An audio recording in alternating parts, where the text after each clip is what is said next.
promptly and at the right place, that the government intervenes to ensure that the vulnerable groups are getting and accessing services like any other citizen within the country. And one of the groups that we found out to be very vulnerable and it had been left out was the children, and who consist of almost half of the population of this nation. It started with gender inequality because of the cultural crisis in the country. The issue of female, the issue of male.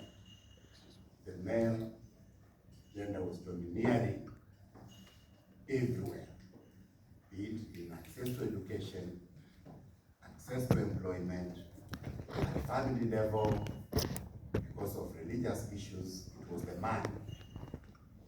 And when I talk of the man, I mean the man, not in terms of the roles, but the man in terms of nature, how, so he becomes the head of the family, irrespective of the fact that he could be a drunkard and not offering anything to the family, but still becomes the head of the family.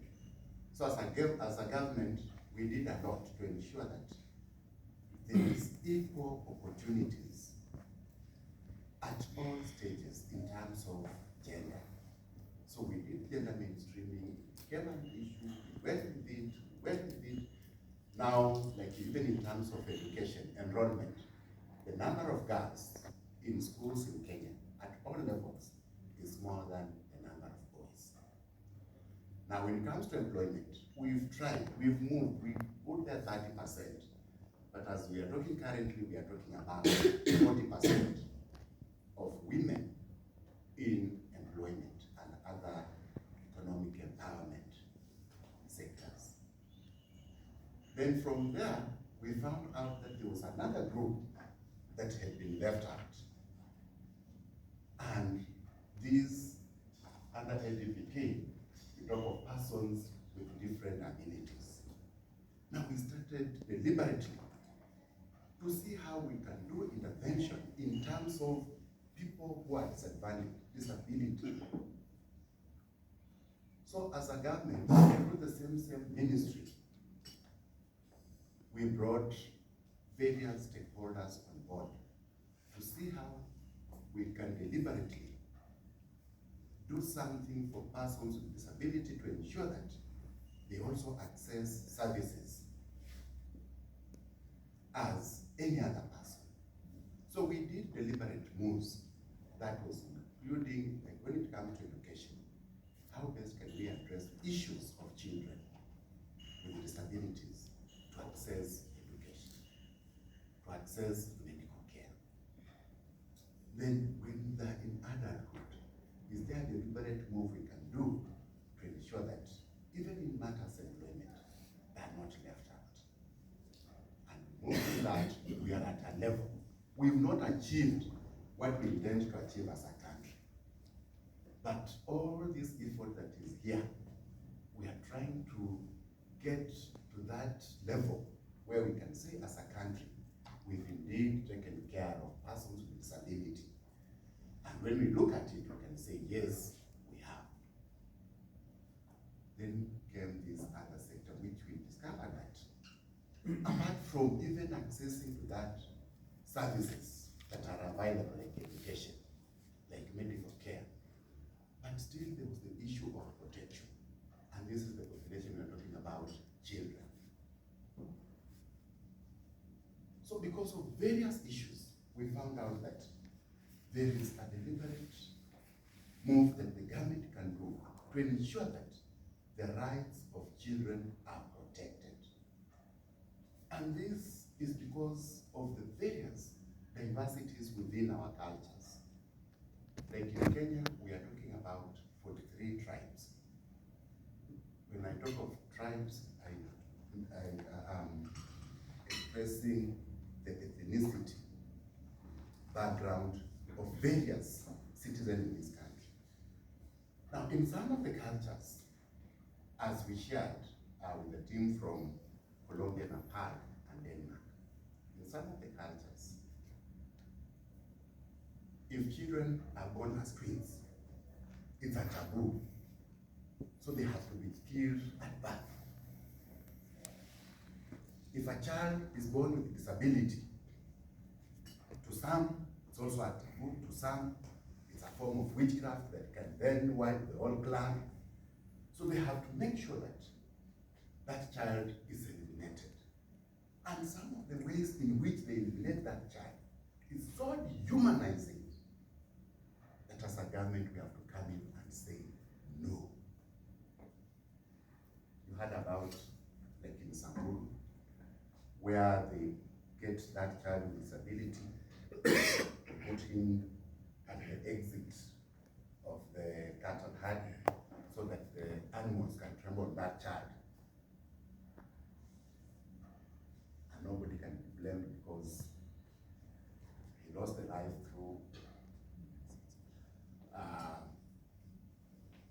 the movement of animals. As some words when you use them in Kenya, we say when there's a deer, tears can start rolling. Yeah? And these are the issues we are trying to address. So when we are talking of gender mainstreaming, we want to ensure that both genders, female and women, are at par. When we talk of disability mainstreaming, we want to ensure that persons who are enabled differently get opportunities as any other person. Then we are trying to sensitize, and we are trying as government to ensure that there is what we call children mainstreaming.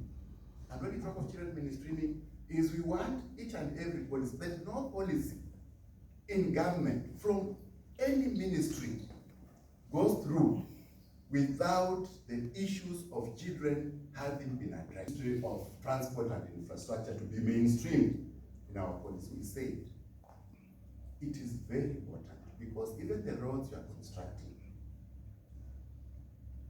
do you put in place measures to ensure that our children are protected, and especially children with disabilities? Then I was giving them an example. I want you to look at a child on a wheelchair who wants to access education and is crossing from point A to the other point, and it's a highway, and there is no sign. There is no any deliberate move that you make as a Ministry of Transport to ensure that this child can cross that road comfortably. Sincerely, you say you don't want to mainstream issues of children in your policy, and people started seeing the sense. So, what we are insisting and what we are lobbying for, and here the civil society becomes very key in articulating such a is to ensure that, and what we are doing, and the member knows that, what I was very key, all the departments within the devolved system, we were ensuring that each policy that goes through the county assembly matters children have been captured. Then we also say, because this is our future generation, the children we are talking about, and we are talking of climate change, how can we involve them? And how can we ensure that in future, our children will live in a safe environment, and therefore will also mainstream issues of climate change in all our policies. But as a country, and that is why this meeting is key, we've sometimes been doing our issues in silos. Like Minister of Education will only do issues of education to children without involving other stakeholders who are very key. So it's only when a child has been abused, the police have been notified that the children department will come in. And the children department, because might not have the resources or it might not be near where the incident has happened, then they call upon a partner. And that is when APDK will be called, please can you assist, there is this issue.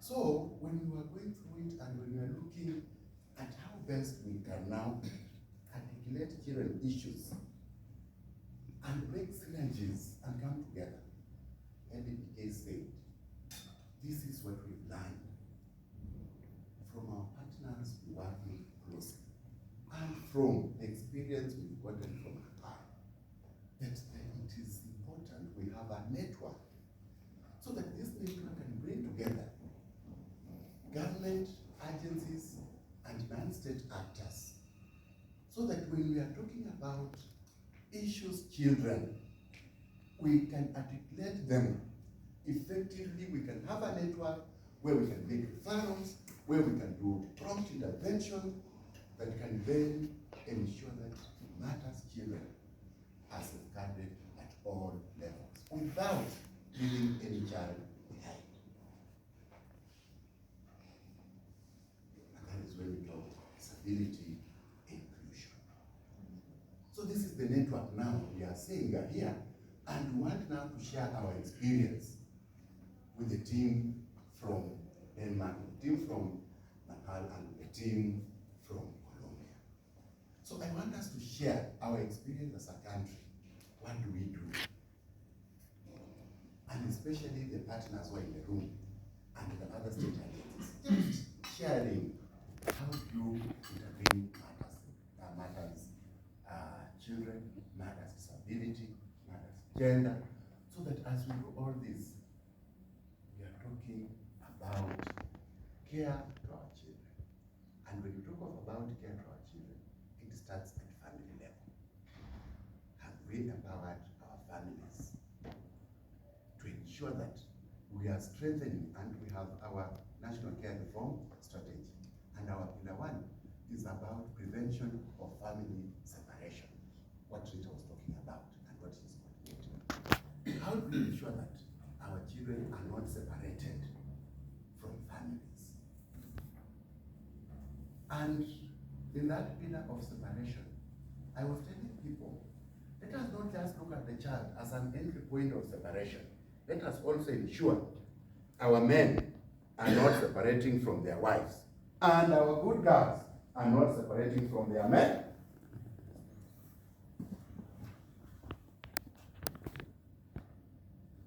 Am I communicating? Yes. So it's about positive parenting, ensuring that people get their roles right, and making a deliberate move to empower families economically,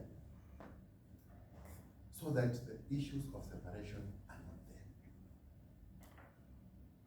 But where there is already separation that has happened, how then do we come in as government and as non-state actors? How do we come in to ensure that already those children who are separated from these families, they get back to the family? And that is when we talk of alternative care. And under alternative care, as we talk, we are saying we want to reunification of children who have been separated with the parents, biological parents. And where there are no biological parents, we are saying kinship. And where there is no kinship, we are saying foster care. And foster care is when you take a child who is not related to you. And for our Muslim brothers, we are talking about kafala.